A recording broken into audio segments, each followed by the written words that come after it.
Hi friends, welcome back to my channel Suhas Dev vlogs.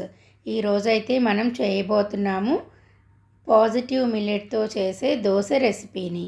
దాన్ని ఎలా చేయాలో ఇప్పుడు చూసేద్దాం రండి. దీనికోసం మనం ఒక గ్లాసు మినప్పప్పుకి 2 గ్లాసుల మిల్లెట్ని తీసుకోవాలండి. మినప గుళ్ళు యూజ్ చేసుకునే వాళ్ళు మినపగుళ్ళు తీసుకోవచ్చండి. ఒక గ్లాసుకి 2 గ్లాసుల మిల్లెట్ అయితే మనకు కావాలి. ఇంతకీ ఈ పాజిటివ్ మిల్లెట్ ఏంటి అనుకుంటున్నారా? అదే అండి మన అండుకొర్రలు. మనకున్న 5 రకాల పాజిటివ్ మిల్లెట్స్లో అండుకొర్రల్లో ఫైబర్ కంటెంట్ చాలా ఎక్కువ ఉంటుందండి. సో అందువల్ల ఇవి డయాబెటీస్ వాళ్ళకి చాలా మంచి ఫుడ్ అని చెప్పాలి. ఎందుకంటే షుగర్ లెవెల్స్ని కంట్రోల్ చేయడంలో ఫైబర్ పాత్ర చాలా ఎక్కువ ఉంటుందండి. సో అందుకని ఇందులో ఫైబర్ ఎక్కువ ఉండడం వల్ల షుగర్ పేషెంట్స్కి ఈ మిల్లెట్స్ అనేవి చాలా బాగా పనిచేస్తాయండి. అంటే షుగర్ని కంట్రోల్లో ఉంచడానికి ఉపయోగపడతాయి. అయితే ఇప్పుడు మిల్లెట్స్ని మినపప్పుని రెండింటిని 6 అవర్స్ పాటు నానబెట్టుకోవాలి. నానబెట్టుకున్న తర్వాత 6 అవర్స్ తర్వాత మనం వాటిని గ్రైండర్లో వేసి మనం పిండి అయితే రుబ్బేసుకోవడమే. ముందుగా మినపప్పు వేసాను, తర్వాత మిల్లెట్స్ వేస్తున్నాను. వెంటనే వేసేయడమే అండి. కలిపి కూడా వేయొచ్చు. నేనైతే 1 బై 1 వేసాను. వేసి అలా పిండిని అయితే రుబ్బేసుకోవడమే. పిండి అయిందా లేదా ఒకసారి చెక్ చేసుకొని మనం గ్రైండర్ నుంచి వేరే కంటైనర్లోకి బాక్స్లోకి ట్రాన్స్ఫర్ చేసేసుకోవడమే. అయితే ఇప్పుడు ఈ పిండిని నాకు క్వాంటిటీ ఎక్కువైతుందండి ఒక రోజుకి, కాబట్టి నాకు నెక్స్ట్ డేకి సరిపడే అంత పిండిని మాత్రం తీసుకొని రిమైనింగ్ పిండిని ఫ్రిడ్జ్లో పెట్టేస్తున్నాను. ఆ తీసుకున్న పిండిని నైట్ అంతా పులియబెట్టాలి. నెక్స్ట్ డే మార్నింగ్ మనం సాల్ట్ వేసి దోశ బ్యాటర్ ఎలా కన్సిస్టెన్సీ, దోశ వేయడానికి కావాల్సిన కన్సిస్టెన్సీలో పిండిని అయితే కలిపేసుకోవడమే. ఇప్పుడు ఇది అంత బాగా పొంగలేదండి, ఎందుకంటే క్లైమేట్ చాలా కూల్గా ఉంది. నేను కిచెన్లో అలా గట్టు మీద పెట్టేశాను. సో అంత బాగా పొంగలేదు. దోశలు అయితే బాగుంటాయి. సో కావాల్సినంత వాటర్ పోసి సరిపోయినంత సాల్ట్ వేసుకొని దాన్ని దోశ పిండి కన్సిస్టెన్సీలో అయితే కలిపేసుకోండి. అయితే ఎవరైనా నా ఛానల్ని ఫస్ట్ టైం చూస్తున్నట్లయితే నా ఛానల్ని సబ్స్క్రైబ్ చేసుకోండి. నేను నా ఛానల్లో మిల్లెట్ రెసిపీస్ అయితే పోస్ట్ చేస్తాను. ఇది మీరు చూసే ఫస్ట్ వీడియో అయితే ముందు వీడియోస్ కూడా చూసి నా వీడియోస్ మీకు నచ్చినట్లయితే లైక్ చేసి మీ ఫ్రెండ్స్ అండ్ ఫ్యామిలీ మెంబర్స్కి షేర్ చేయండి.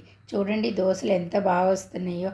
ఓన్లీ 2 ఇంగ్రీడియంట్స్తో చక్కగా ఇంత మంచి దోశలను అయితే మీరు హ్యాపీగా హెల్తీగా తినచ్చండి.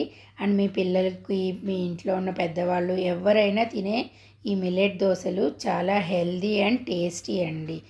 సో నేను ఈ దోశలకి ఈరోజు కాంబినేషన్తో ఉల్లిపాయ చట్నీ అయితే చేశాను. సో ఆ ఉల్లిపాయ చట్నీ రెసిపీ కూడా ఎలా చేయాలో లాస్ట్లో ఇచ్చాను, అది కూడా చూడండి. అయితే మనం ఈ దోశతో ఈ పిండితో ప్లెయిన్ దోశ వేసుకోవచ్చు, ఆనియన్ దోశ, ఎగ్ దోశ, ఏ దోశ అయినా కూడా చాలా నీట్గా వస్తుందండి. దోశ టేస్టీగా ఉంటుంది. నేనైతే ఈరోజు plain dosa and egg dosa చేస్తున్నాను. ఎందుకనంటే ఆనియన్ చట్నీ చేశానని చెప్పా కదండి. సో అందుకని ఆనియన్ దోశ అయితే వేయలేదు. దోశలు అయితే మాత్రం ఎంత బాగా ఉంటాయి అంటే అసలు చెప్పలేము, ఎంత టేస్టీగా ఉంటాయి. పిల్లలకి ఇలా ఎగ్ దోశ చేసి పెడితే చాలా ఇష్టంగా తింటారండి. సో ఇది మిల్లెట్స్తో చేసిన దోశ అనేది అసలు ఎవ్వరికీ తెలియదు, అంత టేస్టీగా ఉంటుంది. సో మీరు కూడా ఇలా దోశ చేసేసుకొని ఎలా ఉందో నాకు కామెంట్ సెక్షన్లో అయితే చెప్పేయండి. అండ్ ఈ బ్రౌన్ టాప్ మిల్లెట్ అండుకొర్రలకి ఇంకా చాలా మంచి హెల్త్ బెనిఫిట్స్ ఉన్నాయండి. డయాబెటిక్ ఫ్రెండ్లీయే కాకుండా హార్ట్ హెల్త్ని ప్రొటెక్ట్ చేస్తాయి, ఇమ్యూనిటీని బూస్ట్ చేస్తాయి, అండ్ యాంటీ క్యాన్సర్ ప్రాపర్టీస్ కూడా ఉన్నాయండి. ఇటువంటి మంచి హెల్తీ దోశని మీరు మీ పిల్లలకి చేసి పెట్టేయండి.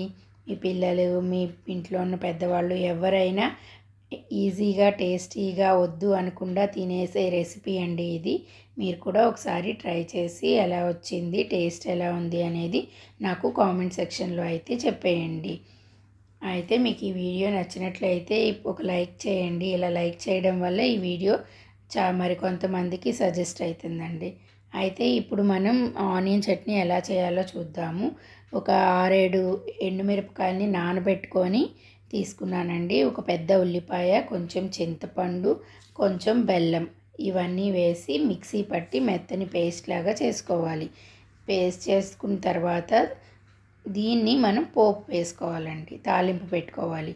తాలింపు పెట్టుకోవడానికి ఒక గిన్నె, చిన్న గిన్నె స్టవ్ మీద పెట్టుకొని దానిలో నూనె వేసి, నూనె బాగా కాగిన తర్వాత ఆవాలు, జీలకర్ర, పచ్చిశనగపప్పు, మినపప్పు అండ్ పసుపు, కరివేపాకు, ఇంగు ఉంటే ఇంగు కూడా వేసుకోవచ్చండి.